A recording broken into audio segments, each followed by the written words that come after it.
വയനാട് പച്ചിലക്കാട് ജനവാസ മേഖലയിൽ ഇറങ്ങിയ കടുവയെ മയക്ക് വെടിവെച്ച് പിടികൂടും. ഇന്നലെ ചിക്കല്ലൂർ ഭാഗത്ത് നിന്നുമാണ് കടുവ പച്ചിലക്കാടേക്ക് മാറിയത്. പനമരം പ്രദേശത്ത് അതീവ ജാഗ്രതാ നിർദ്ദേശം നൽകി ജില്ലാ ഭരണകൂടം. പ്രദേശത്തെ സ്കൂളുകൾക്ക് ഇന്ന് അവധി പ്രഖ്യാപിച്ചിട്ടുണ്ട്. അർജുൻ PS തയ്യാറാക്കിയ റിപ്പോർട്ടിലേക്ക്. ജനവാസ മേഖലയിൽ ഇറങ്ങിയ കടുവയെ കഴിഞ്ഞ ദിവസം ഈ പുളിക്കൽ വയൽ എന്ന് പറയുന്ന പ്രദേശത്താണ് കണ്ടിരുന്നത്. അതിനുശേഷം പിന്നീട് ഡ്രോൺ ഉപയോഗിച്ച് വലിയ രീതിയിലുള്ള ഒരു പരിശോധന നടത്തിയിരുന്നു. ആ പരിശോധനയാണ് കൃത്യമായി ആ കടുവയുടെ ലൊക്കേഷൻ വനം വകുപ്പിന് മനസ്സിലാക്കുവാൻ സാധിച്ചത്. തുടർന്ന് പിന്നീട് കടുവയെ തുരത്തുവാനുള്ള സാഹചര്യം ഒരുക്കുകയായിരുന്നു വനം വകുപ്പിന്റെ ഭാഗത്തു നിന്നുമുണ്ടായത്. അതായത് പടക്കം പൊട്ടിച്ചുകൊണ്ട് കടുവയെ ഈ പ്രദേശത്ത് നിന്നും, നമ്മളിപ്പോൾ കാണുന്ന ഈ പ്രദേശത്ത് നിന്നും തൊട്ടപ്പുറത്ത് ഒരു 2 കിലോമീറ്റർ അപ്പുറത്തേക്കുള്ള കാടുണ്ട്. ആ കാടിലേക്ക് തുരത്താനുള്ള ഒരു ശ്രമമായിരുന്നു വനം വകുപ്പിന്റെ ഭാഗത്തു നിന്നുണ്ടായത്. പക്ഷേ പിന്നീട് കടുവ ഓടിയത് ജനവാസ മേഖലയിലേക്ക് തന്നെയായിരുന്നു. മറ്റ് ഓപ്പോസിറ്റ് സൈഡിലേക്ക് ഓടുന്ന ഒരു സാഹചര്യം ഉണ്ടായിരുന്നു. ദൗത്യം പരാജയപ്പെടുന്ന ഒരു സാഹചര്യം ഉണ്ടായിരുന്നു.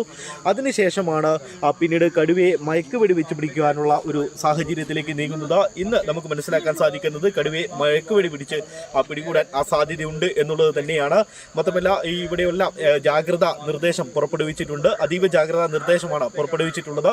ജനങ്ങളെ ഒന്നും ഈ പ്രദേശത്തേക്ക് അടുപ്പിക്കുന്നില്ല. മാത്രമല്ല വിദ്യാഭ്യാസ സ്ഥാപനങ്ങൾക്കെല്ലാം തന്നെ അവധി പ്രഖ്യാപിച്ചിട്ടുണ്ട്. കഴിഞ്ഞ ദിവസത്തെ പോലെ ഒരു പാളിച്ച ഉണ്ടാകാൻ പാടില്ല എന്നുള്ളത് കൊണ്ട് തന്നെ വലിയ രീതിയിലുള്ള ഒരു സുരക്ഷാ ക്രമീകരണങ്ങളാണ്, അത്തരത്തിലുള്ള സജ്ജീകരണങ്ങളാണ് ഇവിടെ ഒരുക്കിയിരിക്കുന്നത്. വനംവകുപ്പിന്റെയും അതുപോലെ തന്നെ വെറ്റിനറി സർജന്റെയും നേതൃത്വത്തിലുള്ള സംഘമാണ് ഇവിടെ ഇപ്പോൾ കടുവയെ പിടികൂടുവാൻ ഈ സ്ഥലത്ത് എത്തിയിരിക്കുന്നത്. ഇന്ന് നമുക്ക് മനസ്സിലാക്കാൻ സാധിക്കുന്നത് കഴിഞ്ഞ ദിവസം ഓടിയ കടുവ ഏകദേശം എരനല്ലൂർ ഭാഗത്തേക്ക്, അതായത് ഇവിടെ നിന്നും ഒരു 2 കിലോമീറ്റർ അപ്പുറത്തുള്ള എരനല്ലൂർ ഭാഗത്ത് ഉണ്ട് എന്നുള്ളതാണ് നമുക്ക് മനസ്സിലാക്കാൻ സാധിക്കുന്നത്. അതുകൊണ്ട് തന്നെ ഈ പ്രദേശം കേന്ദ്രീകരിച്ച് എരനല്ലൂർ കേന്ദ്രീകരിച്ചായിരിക്കും പ്രധാനമായും പരിശോധന നടക്കുക. അത്തരത്തിലുള്ള വലിയ രീതിയിലുള്ള പഴുതടിച്ച പരിശോധനയായിരിക്കും കടുവയ്ക്കായി ഉണ്ടാവുക എന്നുള്ളതാണ് നമുക്ക് മനസ്സിലാക്കാൻ സാധിക്കുന്നത്. എന്തിനാൽ തന്നെയും കടുവയെ കഴിഞ്ഞ ദിവസം കെണിവെച്ച് പിടിക്കുവാനുള്ള ഒരു ശ്രമം നടന്നിരുന്നു. മാത്രമല്ല കാട്ടിലേക്ക് ഓടിക്കുന്ന ശ്രമവും പരാജയപ്പെട്ടതിനെ തുടർന്ന് ഇന്ന് എന്തിനാൽ തന്നെയും മയക്കുവെടി വെക്കുക എന്നുള്ളത് തന്നെയാണ് വനം വകുപ്പിന്റെ തീരുമാനം എന്നുള്ളതാണ് നമുക്ക് മനസ്സിലാക്കാൻ സാധിക്കുന്നത്.